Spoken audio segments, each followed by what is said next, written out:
सुर्खियों में। नमस्कार श्रोताओं, आकाशवाणी भोपाल के कार्यक्रम प्रदेश की सुर्खियों में आपका स्वागत है। मैं हूं अभिषेक कटियार। सक्रिय सुशासन और योजनाओं के समयबद्ध कार्यान्वयन के लिए प्रधानमंत्री के प्रमुख तंत्र प्रगति ने अपनी 50वीं बैठक के साथ महत्वपूर्ण उपलब्धि हासिल की है। प्रधानमंत्री ने 2015 में इस तंत्र का शुभारंभ किया था, जिसका वास्तविक अर्थ है proactive governance and timely implementation, जिसकी शुरुआत 2015 में की गई।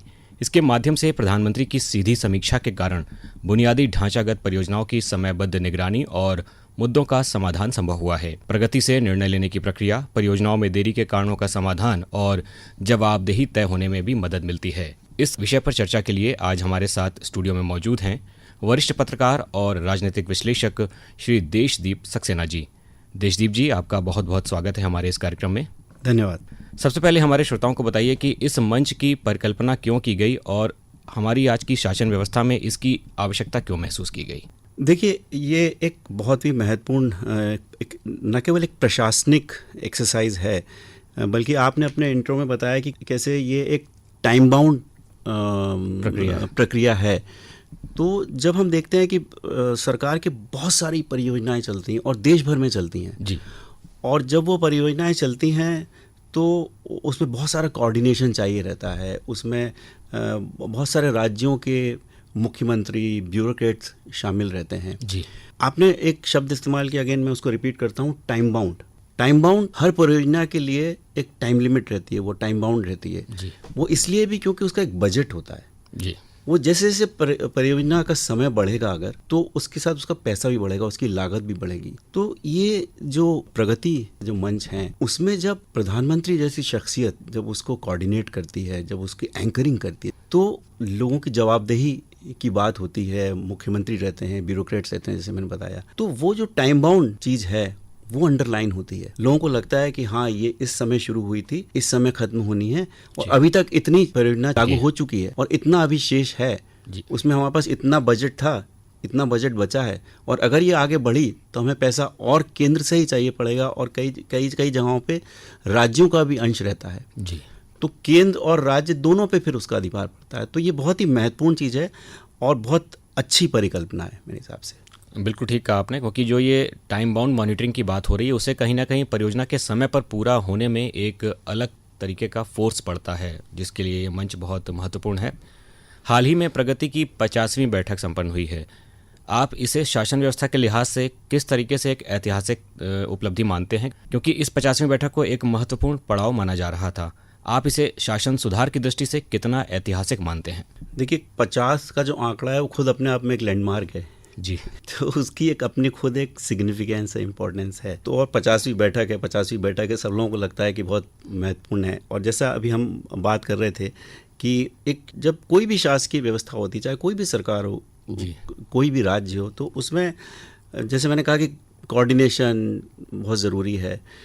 और ये एक ऐसी शासन व्यवस्था है जिसमें मॉनिटरिंग लगातार, जी, जैसे 50वीं बैठक है तो 49वीं बैठक भी रही होगी, उसके पहले 48वीं बैठक भी रही होगी, उसके मिनट्स भी हैं जी, कि 48वीं बैठक में किस राज्य ने क्या कमिटमेंट किया था, जी, 49वीं बैठक में वो कमिटमेंट के कितने करीब आया था, और फिर 50वीं बैठक में वो जवाब देने लायक है कि नहीं। जी, जी, तो जवाबदेही एक जो बात है वो इम्पॉर्टेंट है। और जैसे आपने बोला कि वह शासन सुधार की दृष्टि से कितना ऐतिहासिक मानते हैं, तो इसी तरह से सुधार आता है क्योंकि सबको याद रहता है कि एक कंटिन्यूटी है उन मीटिंग्स की।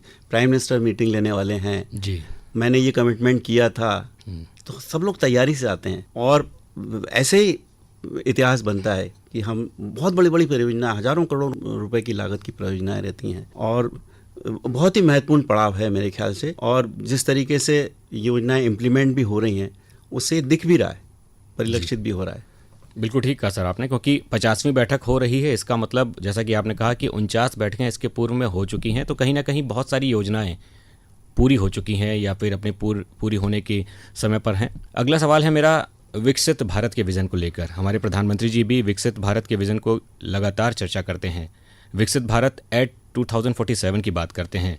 आपके अनुसार प्रगति मंच इस विज़न को ज़मीनी स्तर पर कैसे साकार करता है? मेरे ख्याल से साकार कर रहा है ऑलरेडी। जब हम ये बात कर रहे हैं ना कि कंटिन्यूटी है, मीटिंग्स की कंटिन्यूटी है, परियोजनाओं की मॉनिटरिंग हो रही है, न केवल मॉनिटरिंग हो रही है बल्कि जब बातें होती हैं तो कोई नई योजना भी कंसेप्चुलाइज होती जाती है, साथ साथ जी। पुरानी योजनाओं को फॉलो अप भी होता जाता है। उससे लोगों को कितना फ़ायदा मिल रहा है, आमजन कितने बेनिफिट हो रहे हैं, ये भी मालूम पड़ता जाता है। और जैसे आपने बोला कि जो 2047 की हम जब विकसित भारत की बात करते हैं तो वो एक डेडलाइन है। वो जी। हमें मालूम है कि 2047 तक हमको पहुंचना है, और वहां तक पहुंचने के लिए अभी हमारी क्या तैयारी है, वो जो जर्नी है वो कितनी हो चुकी है, और 20-25 ऑलरेडी हो रहा है। हमारे पास लगभग 22 साल हैं, तो 22 साल में क्या हम इतनी जर्नी तय कर पाएंगे? जो एक टारगेट बना रखा है विकसित भारत का एक टारगेट है, तो उस टारगेट तक पहुंचने के लिए अगेन टाइम बाउंड योजनाएं हैं, बजट है, बहुत सारी और चीज़ें हैं। तो ये बहुत महत्वपूर्ण है, और विकसित भारत को ज़मीनी स्तर तक पहुंचाने के लिए मेरे ख्याल से प्रगति की 50वीं बैठक, फिर 51वीं बैठक, 52वीं बैठक, आने वाली सारी बैठकें बहुत महत्वपूर्ण होंगी, और तभी हम उस डेडलाइन को अचीव कर पाएंगे। निश्चित रूप से सर। प्रगति में केंद्र के साथ साथ राज्यों और जिलों की भी अहम भूमिका है। प्रधानमंत्री ने प्रगति को सहयोगी संघवाद का प्रभावी मॉडल बताया है। इसमें केंद्र, राज्य, जिलों और सचिव स्तर की भूमिका को आप किस प्रकार से आंकते हैं और इसे एक सहयोगी संघवाद के मॉडल के रूप में कैसे देखते हैं? देखिए, मेरे ख्याल से इस पूरी वार्ता में एक शब्द बहुत इम्पोर्टेंट होगा, टाइम बाउंड और कोऑर्डिनेशन। तो हमने देखा कि किस तरीके से अभी तक ये जो प्रगति की जो बैठकें हुई हैं उसमें 500 भारत सरकार के सचिव और राज्य के मुख्य सचिवों ने जी हिस्सा लिया है। तो ये बताता है कि कैसे केंद्र और राज्यों के बीच में कोऑर्डिनेशन चलता है। और जब ये लोग बैठ के बात करते हैं तो जो अलग